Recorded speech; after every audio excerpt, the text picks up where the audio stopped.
A partir do dia 20, nós temos lá a nossa campanha 7 dias de bênção, todas as noites. Já começa hoje, na verdade. Eu estava aqui já mandando uma mensagem que eu havia esquecido de lembrar o pessoal lá que ficou no culto, mas mandando aqui uma mensagem para eles, porque nós começamos a orar hoje. A campanha de cultos começa dia 20, mas hoje nós começamos a oração. Todo culto, após o culto, meia hora de oração em favor da campanha.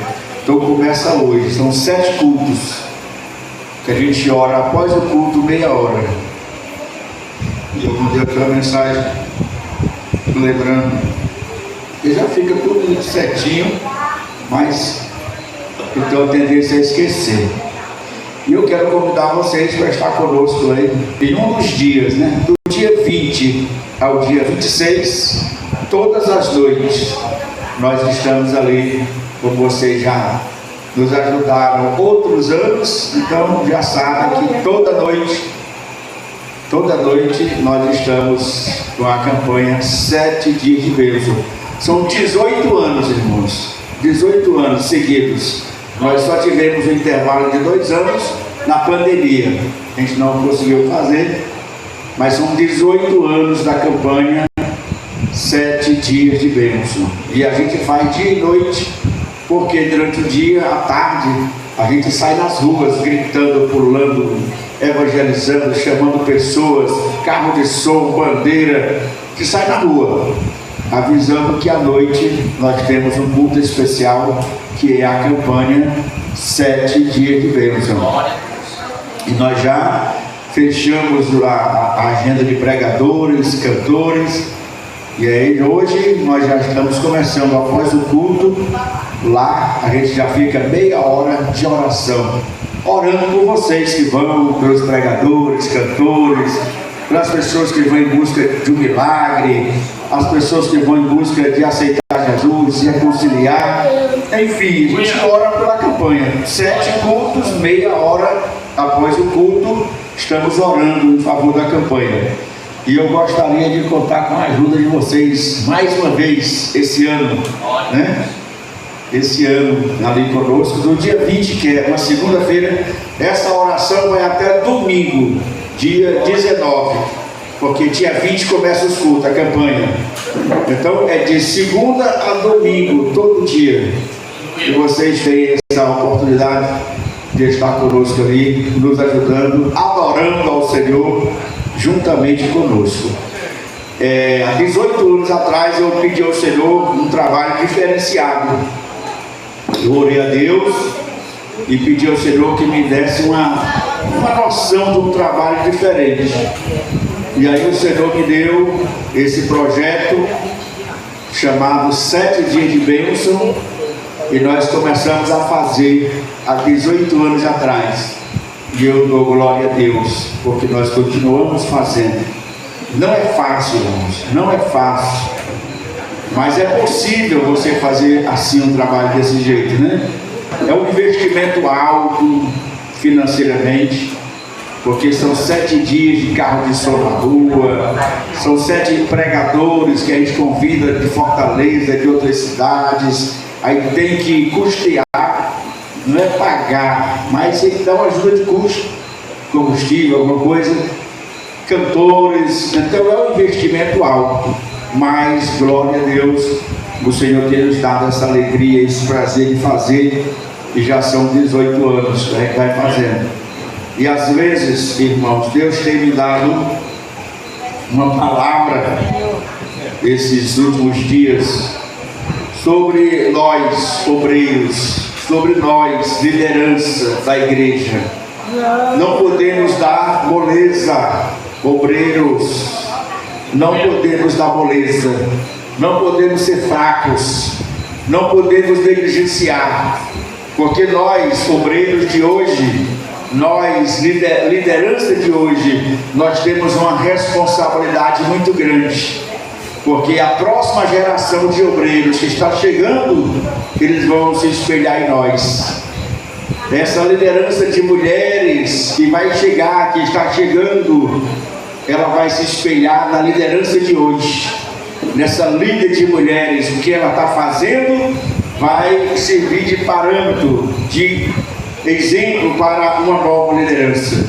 Então nós, irmãos, obreiros, líderes da obra de Deus, nós não podemos dar moleza, não podemos ser fracos, porque nós somos responsáveis pela próxima geração de obreiros, de ministros, de pregadores da palavra de Deus. Eles vão olhar, eles vão ler a nossa história, eles vão lembrar do nosso legado, e eles vão ter um parâmetro para trabalhar, para ir, para fazer com fé, com coragem, porque eles vão olhar e vão lembrar que o pastor Florencio começou quase só, com a esposa e 2 filhas, quase só. A irmã Mocinha também já estava por ali, né? Quase só. Depois chega a irmã Marlene. Então a próxima geração de obreiros vai lembrar que não pode ser fraco, porque o seu antecessor foi um homem forte, corajoso, enfrentou a dificuldade, investiu na obra de Deus. A nossa próxima liderança de mulheres, a pastora que vier para liderar essas mulheres, vai olhar para a pastora Diana e vai dizer: rapaz, eu tenho que fazer, porque aprendi com ela, aprendi com a pastora que estava liderando, ela fez, foi bom. E o nosso Deus não muda, irmãos. A Bíblia diz que Jesus é o mesmo de ontem, de hoje e de eternamente. Então nós, obreiros, nós, liderança da igreja, nós temos essa grande responsabilidade de deixar um legado forte para a próxima geração, de crescimento espiritual, crescimento físico, né? Numérico, tudo isso, irmãos. A próxima geração vai ver, vai buscar de nós. Não podemos ser fracos, não podemos ser negligentes. Precisamos continuar acreditando que Jesus é o mesmo. Nós só estamos aqui, pastor, obreiros, nós só estamos aqui porque o nosso primeiro líder foi muito forte, preparou com muita sabedoria, com muito entusiasmo, aqueles 12 homens. Dos 12, ele só perdeu um, ficaram 11. E logo os apóstolos repuseram Matias no lugar de Judas. E aqueles homens preparados, se espelhando no seu mestre Jesus Cristo, invadiram a terra de uma tal forma que o Evangelho chegou aqui na Barreira. Glória a Deus, porque aqueles homens não foram fracos. Oh, aleluia, eles foram determinados. Homens que morreram de cabeça para baixo. A Bíblia não diz, mas a história conta que Pedro, quando foram assassiná-lo, também crucificado numa cruz, ele disse: olha, não sou digno de morrer como meu mestre, me pendura de cabeça para baixo. Essa é a liderança que trouxe o Evangelho, que proclamou esse Evangelho de poder. Homens que amaram, homens que deram a vida, mulheres que estavam com Jesus lá da Galileia até Jerusalém, vendendo até o que tinham para sustentar o ministério de Jesus. É esse legado que nós estamos levando adiante. Não podemos ser fracos, não podemos negligenciar, não podemos achar que estamos tão bem ao ponto de continuar na nossa zona de conforto. Nós precisamos de desafios, nós precisamos ser fortes e enfrentá-los no nome de Jesus. Glória a Deus. Chegamos no Horizonte há 28 anos atrás. Eu tinha apenas 16 crentes e um terreno.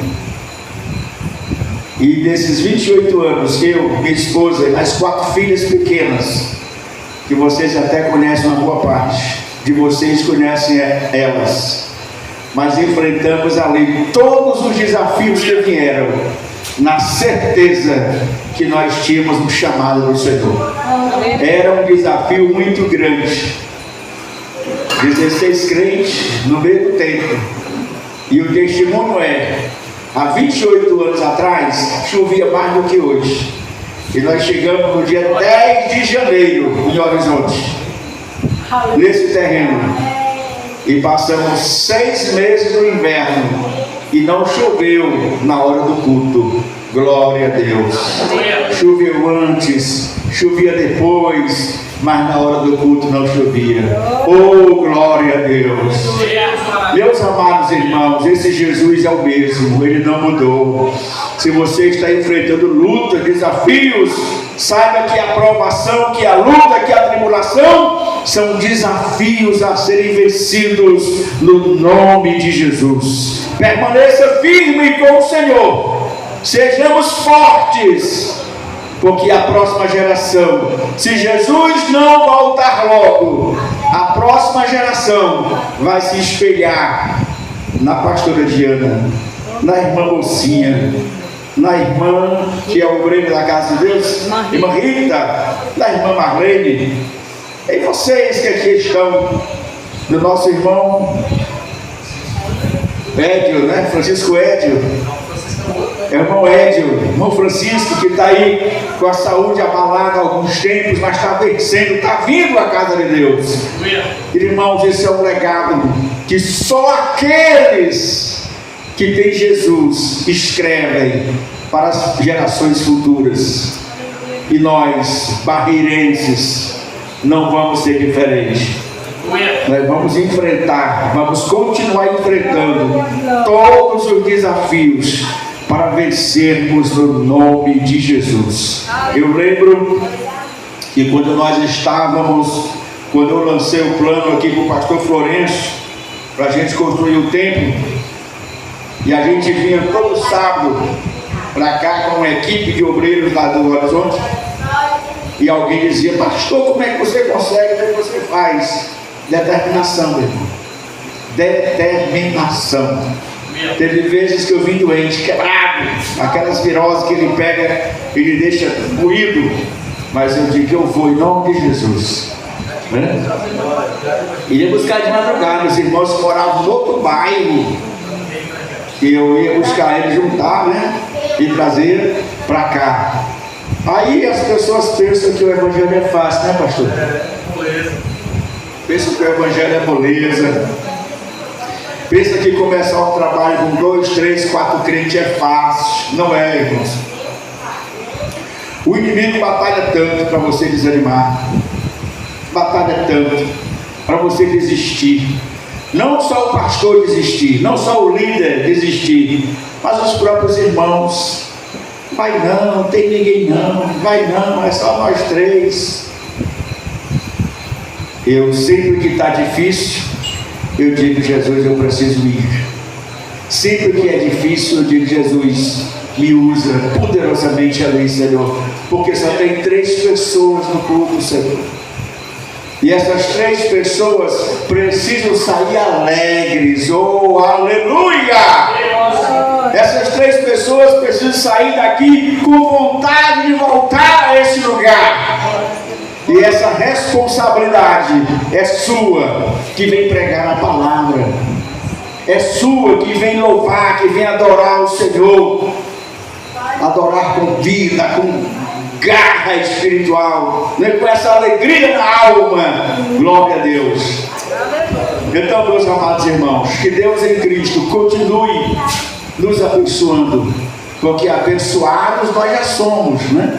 Só precisamos continuar na trilha, só precisamos continuar no caminho da bênção, para que você continue sendo abençoado com bênçãos maiores. Com bênçãos maiores, pastor, bênçãos maiores. Porque a vida, na vida secular é assim: quanto mais eu me conheço, mais eu confio. Rapaz, eu conheço o pastor Florencio há 10 anos, 15 anos. Então, mais eu confio. Intimidade gera confiança, gera um bocado de coisa boa. E com Jesus não é diferente.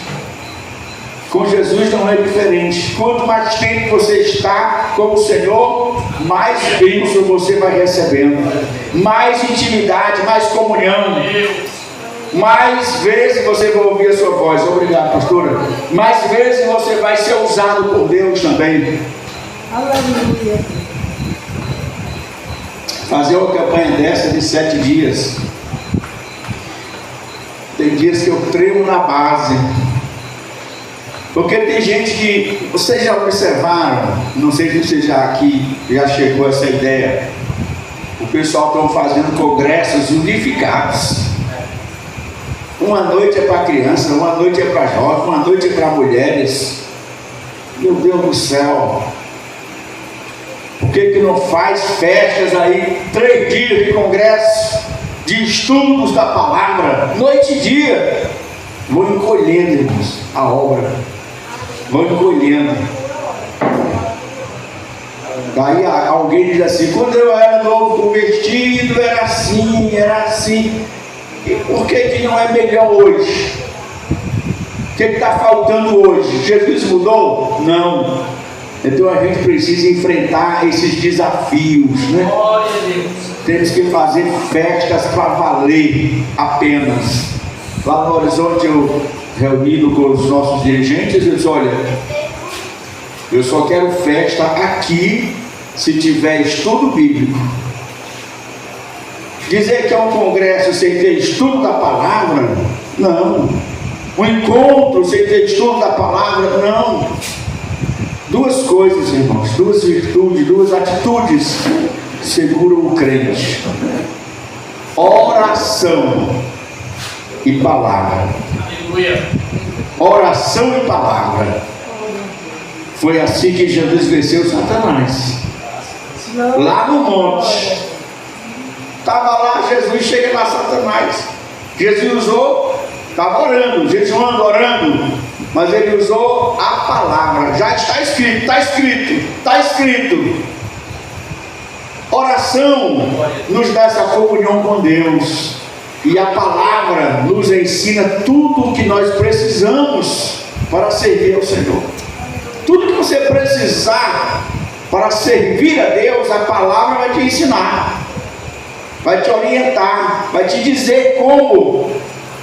Então, se você é um crente que ora e lê Bíblia, você tem tudo para vencer. Glória a Deus. Porque a Bíblia te ensina a vigiar. A Bíblia diz que você precisa jejuar. A Bíblia diz que você tem que se converter. A Bíblia diz que você tem que ter santidade. Glória a Deus. Então o que me faz ser firme? Oração e palavra. Oração e Bíblia. E se nós esquecermos disso, a igreja começa a esquecer também, começa a esmorecer. Então, amados irmãos, a nossa geração está sendo responsável por uma geração futura de homens e mulheres mais aguerridos, mais fortes, mais encorajados, homens e mulheres que não se deixem levar pelo cansaço, que não se deixem levar pela fadiga do dia a dia. Que nós possamos ser um exemplo para a nova geração, que você priorizou a obra de Deus, que você priorizou, que você organizou o seu trabalho, o seu negócio e deu tempo para o Senhor. Uma vez o irmão chegou para mim e Deus tinha abençoado ele. Eu acho que 5, 6 anos, estourando 7 anos, esse homem cresceu, irmãos, ao ponto dele ter 6 caminhões, uma máquina, um comércio bom, e ele crescendo, e ele disse: pastor, estou sem tempo, estou cansado. E eu disse para ele: meu irmão, Deus não nos abençoa para atrapalhar a obra dele. Se você está abençoado, se o teu negócio cresceu e você não tem tempo para vir à igreja, alguma coisa está errada contigo. Você precisa se organizar e priorizar a obra de Deus, porque a bênção de Deus na nossa vida não é para atrapalhar a nossa caminhada espiritual, a nossa vida espiritual. Então precisamos o quê? Nos organizar e priorizar a obra de Deus. E é assim que nós vamos deixar um legado para a próxima geração de líderes da igreja. Sejam homens, sejam mulheres, mas que o vosso legado seja um legado que venha inspirar outras pessoas. Assim como Jesus deixou o seu legado como homem, cansado, com sede, com fome, mas ele tinha uma prioridade. E eu acho interessante, pastor, não era uma grande multidão. Não era uma grande multidão que esperava Jesus, apesar que ele, aonde ia, uma grande multidão lhe seguia. Mas naquele dia não tinha ninguém esperando. Ao contrário, ele é que ia esperar a mulher samaritana. E ele vindo, chegou no poço e teve que sentar e ficar ali, cansado, com fome, com sede, meio-dia. Tem crente que não vem para a igreja porque está chovendo, porque o tempo está nublado, mas tem dias que não vem porque o sol está quente, tem dias que toda dificuldade aparece, se não tiver, cria. Mas Jesus disse: eu estou aqui e a minha prioridade é falar para essa mulher que vai chegar. Glória a Deus. A minha prioridade é fazer a vontade do Pai. E a vontade de Deus, a vontade do Pai é que todos os homens sejam salvos e cheguem ao pleno conhecimento da verdade. Essa é a vontade, o desejo de Deus. Então, meus amados irmãos, fique de pé, o tempo corre, Vamos ler um texto bíblico bem conhecido. Hoje é a nossa Santa Ceia. Também hoje fizemos batismo em águas ali no Horizonte. Batizamos ali pessoas, glória a Deus. E eu lá no batismo estava falando com os irmãos como era interessante, batizando jovem, adulto e a terceira idade. Uma irmã que batizou-se, que nem na água batismal ela conseguiu ir. A gente teve que ligar aqui o chuveiro e batizar ela, porque ela não conseguia descer. 80 anos, Me lembrei de um outro irmão que eu batizei nesse mesmo canto, e ele tinha 99 anos, agora tem 101. E um ser humano com 99 anos não tem mais como entrar nas águas, A gente foi lá e batizamos ele no chuveiro. E hoje foi repetida essa cena. Mas glória a Deus. Quem encontrou 1 Pedro 2? 1 Pedro capítulo 2. Glória. Vou ser rápido que o tempo corre, 2 e 4. Diz assim a palavra de Deus. 1 Pedro 2, 4. Chegando-se a ele, pedra que vive rejeitada, sim, pelos homens, mas para com Deus eleita e preciosa.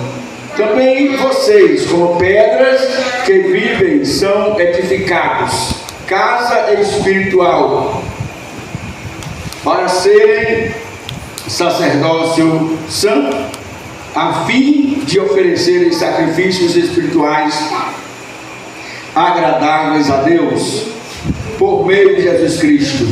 Por isso está na Escritura: eis que ponho em Sião uma pedra angular, eleita e preciosa, e quem nela crê não será envergonhado. Portanto, para vocês, os que creem, esta pedra é preciosa, mas para os descrentes, a pedra que os construtores rejeitaram, essa veio a ser pedra angular. Pedra de tropeço e rocha de ofensa são estes os que tropeçam na palavra, sendo desobedientes, para o que também foram destinados. Vocês, porém, são geração eleita, sacerdócio real, nação santa, povo de propriedade exclusiva de Deus, a fim de proclamar as virtudes daquele que os chamou das trevas para a sua maravilhosa luz. Antes vocês nem eram povo, mas agora são povo de Deus. Antes não tinham alcançado misericórdia, mas agora alcançaram misericórdia. Meu Deus, obrigado, Senhor, pela Tua palavra.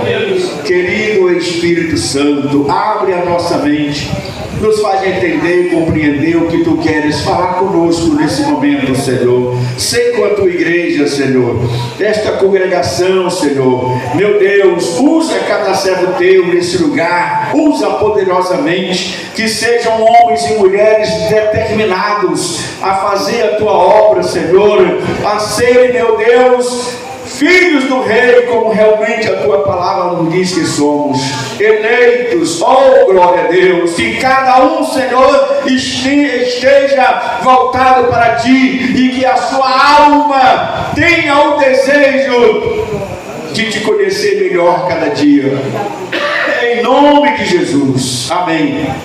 Meus amados irmãos, eu acho que eu já podemos sentar com palmas e com glórias ao Senhor Jesus.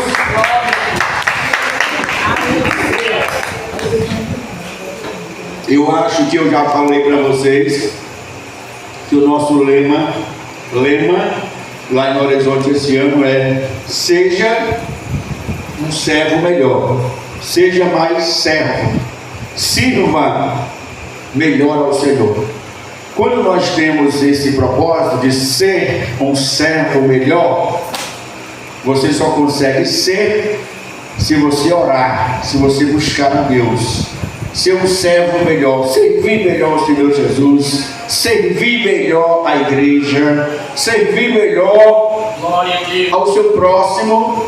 E às vezes alguém pensa que o próximo é o irmão, o pai, a mãe, alguém que está perto, não o irmão da igreja. Não, o próximo é literal. O próximo é literal, é aquele que realmente está próximo de você. Ele no trabalho, na faculdade, no colégio, na comunidade, né? Devemos ser mais servos para eles também, nosso próximo, porque através do nosso testemunho podemos ganhar vidas para Cristo.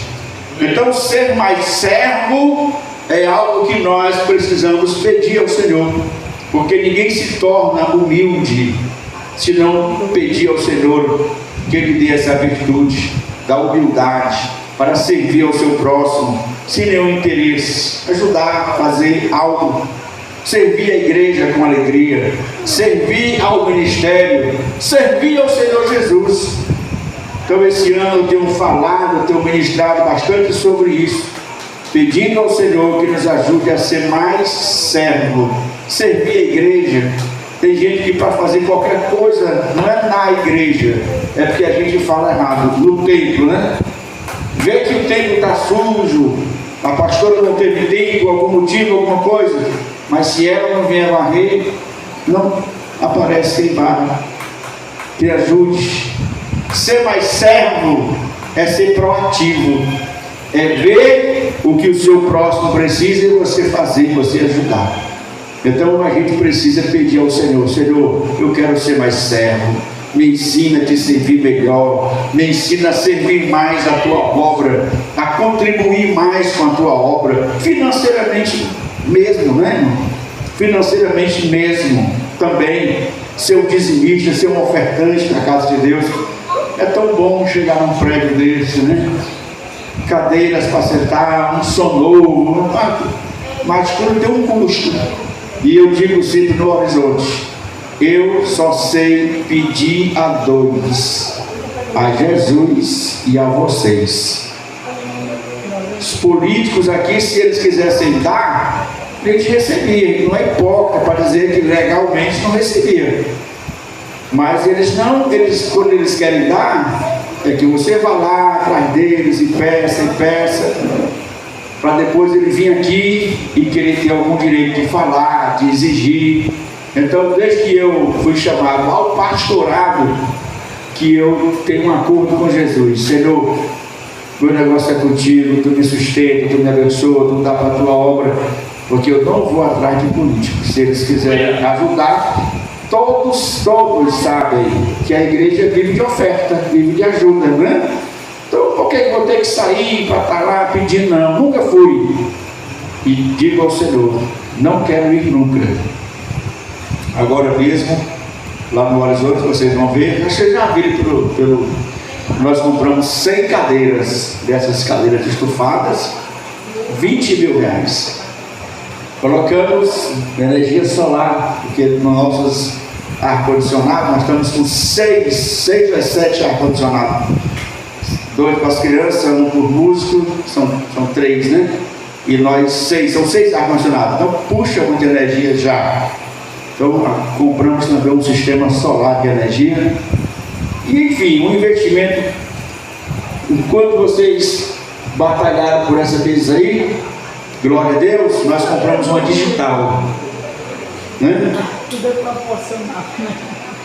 Mas eu digo sempre, só sei pedir a Jesus. Está aqui a igreja, né? Quando eu sou mais servo, eu quero servir a igreja.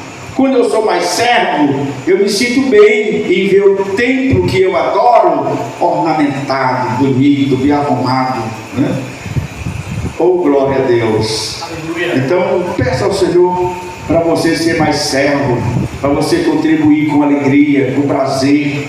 Não espere o pastor dizer, vou cortar a energia porque não tem o que pagar. Vai estar caindo uma parede porque não tem o que fazer.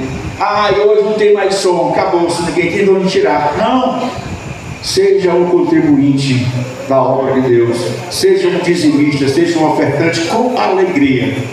Eu também digo aos irmãos, não traga seu dízimo. Eu acho que eu sou um dos poucos pastores que digo isso. Não traga seu dízimo, se não for com alegria. Porque se você trouxer com tristeza ou por necessidade, não volta para você como bênção. A Bíblia diz que só volta como bênção se for com alegria.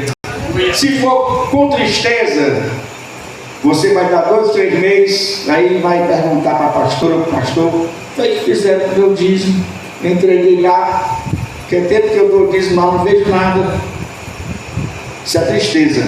Você vai querer saber quanto foi, cadê a nota fiscal? Isso é tristeza. Você está com tristeza, fica naquela. E por necessidade, você só vai trazer quando o teto cair, quando cortar a energia, quando acabar de cortar a água. É por necessidade. Quando as cadeiras se quebrar, pai, vou dar uma ajuda lá, porque o negócio lá está ruim, viu? O negócio lá está triste. Oh, glória a Deus. Eu aprendi a contribuir, como diz a Bíblia, com alegria, com prazer. E eu digo assim, meu irmão, só se preocupe com o seu dízimo enquanto tiver no seu bolso. Depois que você colocar no altar, a responsabilidade é do pastor, é do sacerdote, que vai administrar essas finanças. A sua bênção vai chegar para você, independente do que o pastor fizer. A sua bênção chega. Então, contribua com alegria. E Deus vai cobrar de mim, do pastor Florencio, do pastor, daquele que está à frente da obra para administrar. Então, por isso eu digo a eles, não traga dízimo, oferta, se não for com alegria. Porque eu quero ver você abençoado. Eu quero ver você abençoado financeiramente. Eu quero que a tua família amanhã seja bênção, seja abençoada. A Bíblia diz que as bênçãos do Senhor alcançam gerações. Minha avó era crente, meu pai crente, minha mãe crente, eu sou a 3ª geração de crentes. Eu já tenho bênção da minha avó, porque a minha avó era contribuinte assídua da obra de Deus. Então eu já tenho bênção dela na minha vida. Minhas filhas estão sendo abençoadas. É a 4ª geração de crentes que são dizimistas, ofertantes da casa de Deus. Meus netos, né, já são abençoados. É a 5ª geração, minha avó, minha mãe, eu, a mãe dela e eles. É a 5ª geração. E eu creio na Bíblia. Quem crê na Bíblia aí tem glória a Deus? Glória a Deus. Então você precisa crer na Bíblia, a palavra de Deus. É isso, meus irmãos, que faz a obra de Deus crescer.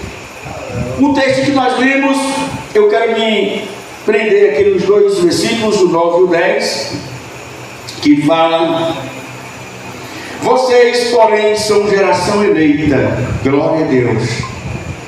Geração eleita. Você sabe que não é você que se elege, é alguém que ele elege. Então quem nos elegeu foi o Senhor. Foi Ele que nos elegeu. Foi Ele que nos escolheu. Vós sois uma geração eleita, sacerdócio real, porque nós servimos ao Rei dos Reis. Glória a Deus. Senhor dos Senhores. Nação santa. Nação santa. A santidade não é um estado, não é uma condição apenas. A santidade é um processo, irmãos. A santificação é um processo. Isso começa quando você aceita Jesus como Salvador. Por isso, todo dia você precisa orar e dizer: Senhor, ajuda-me, me liberta, santifica a minha vida, Senhor. Porque é um processo de santificação. Somos homens, seres humanos, e que por pensamentos, por palavras, pecamos contra o Senhor. Então nessa vida você não vai alcançar o estado de santo como as pessoas imaginam. Você é santo porque você é separado do pecado. Então a santidade, a santificação é um processo. Quando é que termina, pastor? No dia em que você der o último suspiro. Quando você parar, quando você der o último suspiro, aí você sim chegou ao estado de santidade, de santificação. Por quê, pastor? Porque a Bíblia diz lá em Hebreus que sem a santificação ninguém verá o Senhor. Ah, mas eu ajudei muito aquela obra. Ah, mas eu sofri muito. Mas eu saía tanto do horizonte de madrugada, não sei o que, para trabalhar. Isso não conta, irmãos. Santificação é viver separado do pecado. Santidade, santificação é sentir que fez o que não agrada a Deus e pedir perdão e procurar viver uma vida agradável, separado do pecado, porque o profeta Isaías nos diz que os nossos pecados fazem separação entre nós e o nosso Deus. Então precisamos entender que somos uma nação santa, porque o Senhor nos perdoou, nos lavou com o seu sangue, nos redimiu. Hoje nós estamos aqui para celebrarmos, comemorarmos a festa maior da igreja, que é a Santa Ceia, a morte e a ressurreição de Jesus. Jesus poderia ter feito tudo o que ele fez, irmãos. Coisas grandiosas, maravilhosas, milagres que mudou a história de vida, de famílias, de cidades. Poderia ter morrido na cruz, poderia. Mas se ele não tivesse ressuscitado, nós não estaríamos aqui.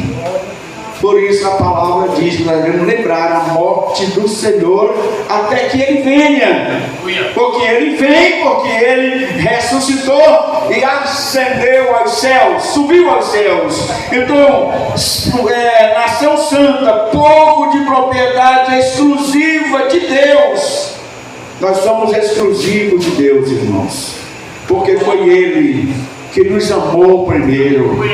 Foi Ele que ainda na eternidade Ele lançou o plano da salvação. A Bíblia diz que o Cordeiro foi conhecido ainda na eternidade. Irmão, Deus, Ele fechou, Ele continua fechando todas as portas de Satanás para acusar a Deus de algo. Porque quando o plano da salvação foi executado, melhor, foi planejado, nenhum mundo existia ainda. Foi antes da fundação do mundo, quando Deus traçou o plano. Quando Ele criou o homem, seres humanos, e Ele transgrediu a palavra de Deus, o plano já existia. Glória a Deus. O plano já estava pronto. Só faltava ser executado.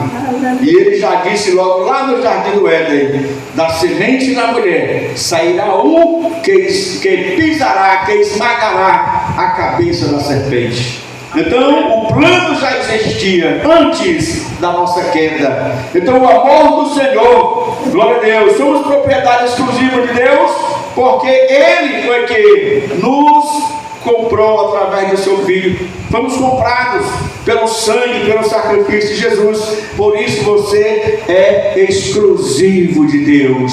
Isso é privilégio. Aleluia. O mundo não tem esse privilégio, porque eles estão no pecado, não aceitaram a Cristo. Mas você foi comprado, resgatado, redimido. Aleluia. Você é nova criatura. Deus é tão grande, tão misericordioso, tão poderoso, que somente Ele, através do sacrifício de Jesus, poderia fazer o que fez com vocês, com nós, conosco. É nos dar uma nova identidade. O mundo, as autoridades, até que tentam, pelejam, né?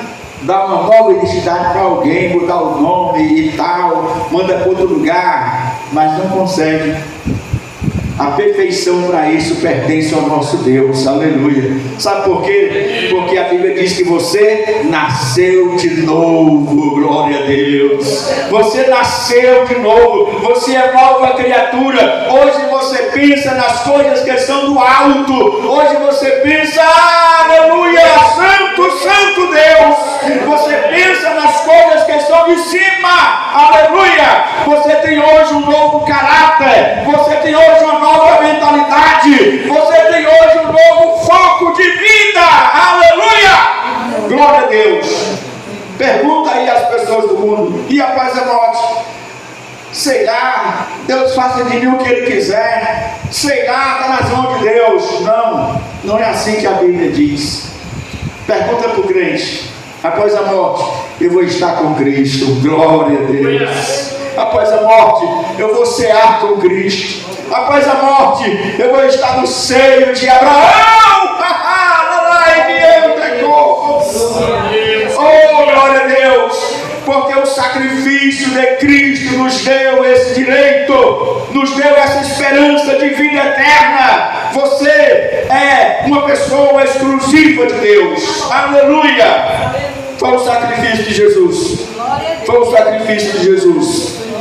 E Ele fez isso conosco a fim de proclamar as virtudes daquele que os chamou das trevas para a sua maravilhosa luz. Maravilhosa luz é a expressão máxima que nós temos para falar dessa luz gloriosa que ilumina, que nos ilumina tanto para esta vida como para a eternidade. Após a morte não é o que Deus quer. Ele quer que você esteja com Ele, mas você que decide isso nessa vida, aceitando Jesus como Salvador e permanecendo fiel até a morte. Seja fiel até a morte e dar-te-ei a coroa da vida. Então você decide o seu futuro eterno. Alguém até pergunta errado: onde é que você vai passar a eternidade? Não passa, meu irmão. A eternidade já é eterno. Você não passa. Você vai viver com Cristo na eternidade. A igreja vai viver eternamente com Cristo. Aleluia. Porque para isso Ele morreu e nos deu esta esperança. Antes vocês nem eram povo, mas agora são povo de Deus. Antes não tinham alcançado misericórdia, mas agora alcançaram misericórdia. Não éramos nada, não era nem povo, mas agora somos um povo e de Deus. De Deus. Coisa maravilhosa, irmãos. Coisa grandiosa. Nesse mundo o homem pode ser rico. Ser rico não é pecado. Pecado é você colocar o seu coração no dinheiro, na sua riqueza. Mas a riqueza não é pecado, ser rico é pecado. Mas a Bíblia diz que por mais rico que seja o homem, por mais que ele venda todas as suas fazendas, todos os seus bens, ele não consegue pagar, ele não consegue redimir a vida de um só amigo, ele não consegue, porque só o sacrifício de Jesus, só o sangue de Jesus nos purifica de todo pecado. Aleluia, glória a Deus. Então essa luz maravilhosa nós devemos proclamar, nós devemos anunciar o que Jesus fez, faz e vai continuar fazendo enquanto esta igreja estiver na terra. Glória a Deus, porque enquanto a igreja estiver na terra, o Espírito Santo vai estar presente, e a Bíblia diz que é o Espírito Santo quem convence o homem do pecado, é o Espírito Santo que convence o homem da necessidade de um Salvador. Então enquanto a igreja estiver na terra, milagres vão estar acontecendo, vidas vão ser libertas, glória a Deus, vidas vão ser redimidas, novas pessoas vão aceitar Jesus. Satanás tem que ser curado vidas, tem colocado outras coisas para chamar a atenção dos seres humanos, para se envolverem ali, ficar entretido ali. Mas o Espírito Santo revela, ele fala, né? Ele desperta em sonhos, em visões, em revelação, ele faz, ele é Deus. Glória a Jesus. Então, meus amados irmãos, temos a misericórdia do Senhor, e a Bíblia diz que a misericórdia do Senhor é a causa de não sermos consumidos, destruídos pelo nosso inimigo. Somos um povo escolhido por Deus. Não foi pelo pastor, não foi pelo líder religioso, não foi por homens. Alguém te falou de Jesus, mas quem te escolheu foi Deus. Glória a Jesus. E essa escolha não foi de agora, ele já estava te guardando. Quantas vezes o inimigo tentou destruir a tua vida, quantas vezes tentou te levar para outros lados, quantas vezes ele tentou te enganar, mas o Senhor não permitiu que você fosse destruído lá no mundo de pecado. Povo escolhido pelo Senhor, glória a Deus, para hoje estarem aqui ceando com alegria, para hoje estarem aqui cheio de gozo do Espírito Santo, para participar do corpo e do sangue de Jesus. Que cada um de nós possa participar do corpo e do sangue de Jesus, valorizando o sacrifício que ele fez por nós, valorizando, se examinando. Não é o pastor que vai dizer você ser, você não ser, você não.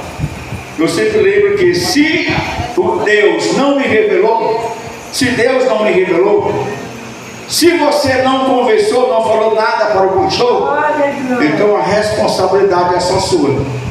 Se você pecou, se fez coisas erradas e vai levar a mão ao prato, à bandeja, a responsabilidade é sua. Se Deus me revelou, ou se você falou para mim e eu não lhe corrigi, se o pastor não me corrigiu, aí a responsabilidade é mais dele do que sua, é mais do seu líder, do seu pastor, porque a Bíblia nos dá essa responsabilidade de exortá-los, de corrigi-los, para que vocês possam cear dignamente, como diz a palavra lá em 1 Coríntios 11, 23, que é do Senhor, não é do pastor, não é do dirigente, é do Senhor. Paulo diz: eu aprendi do Senhor o que também vos ensinei. Então cada um examine-se a si mesmo, e assim coma deste pão e beba deste cálice, porque há muitos que comem e bebem indignamente, e é por isso que há muitos fracos na fé, fracos espiritualmente. Qualquer coisinha, mas a igreja não, porque a pastora falou com todo mundo, falou comigo. Porque o pastor disse uma coisa que eu acho que foi alguém que foi dizer para ele de mim. Não vou porque não estou mais gostando. Fraqueza, Senhor, indignamente. Há muitos fracos, doentes espiritualmente, e muitos até que dormem. E esse adormecer aqui é morrer. Está morto, está, como diz lá em Apocalipse. Pensa que está vivo, mas está morto. Porque Senhor, indignamente. E essa é uma morte espiritual.